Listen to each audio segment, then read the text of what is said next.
How did the Salem witch trials end? The start of the end of the trials occurred in October of 1692 with the disbanding of the court of Oyer and Termina. This occurred in response to growing unease with the actions of the court in the ongoing and seemingly never-ending witch trials. By this time, many of the accused, alongside ministers and well-respected and influential community members, had authored a number of letters and petitions that openly criticised the methods of the court. A lot of these concerns centred around the court's use of spectral evidence, testimonies that claimed that individuals were being tormented by witches in visions or dreams.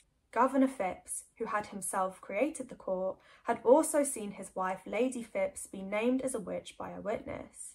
Lady Phipps was never jailed, but this accusation likely played a role in Governor Phipps's decision to disband the court. This placed a pause in the proceedings of the trials, though many remained in jail throughout this time, awaiting their trials to continue.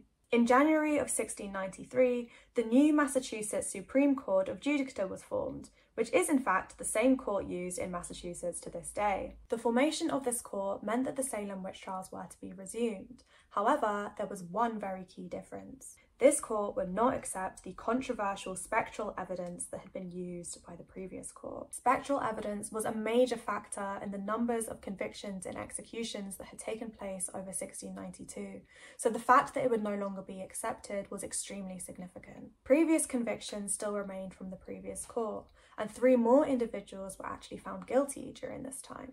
However, Governor Phipps, likely concerned with the growing lack of support from public at this time, stepped in again to acquit them. No more individuals were to be executed for the crime of witchcraft, and the trials reached their eventual end. The effects of the trials had an ongoing impact for those in Essex County, with individuals fighting for years for reparations from the court. Many individuals who had been found guilty but later pardoned appealed to the court to restore their civil liberties, as well as those of the individuals who were executed. This included Elizabeth Proctor, the wife of John Proctor who had been executed during the trials. Elizabeth told the court how she was still seen as dead in the law. Families, such as the children of George Burroughs, also appealed to the court for financial compensation. A committee was formed in 1710 to consider these claims for restitution, and in 1711 it approved the restoration of civil liberties for 13 executed and 7 who were condemned but not executed. However, this still left many convictions, including the 7 remaining victims of execution, which remained untouched and unaddressed for many years. In 1957 and 2001, all but 1 were cleared. And finally, in 2022, the last name, that of Elizabeth Johnson Jr., was officially exonerated.